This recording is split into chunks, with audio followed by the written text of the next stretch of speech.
How do we keep our privacy in a digital age? Maybe a better way to put it, how do we go unexploited in a digital age? We're seeing increasingly that people are demanding transparency and control over their personal data. Many of us accept that giving away our information to tech giants is simply part of the deal for using their platforms. Sure.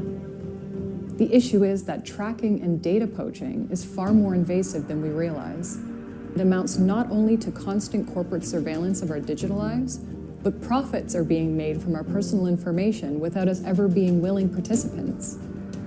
This is an important and necessary change to the future of the internet and for the next steps in digital communication. We deserve to be individuals. We deserve to go unexploited, to have privacy.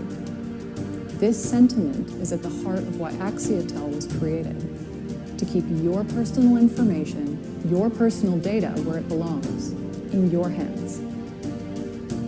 Axiotel is an open source platform that puts you in control of the level of personal information you're willing to share.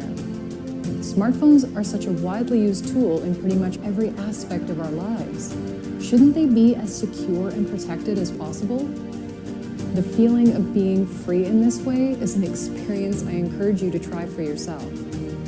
It's time for us to step up and protect our digital assets and defend our data.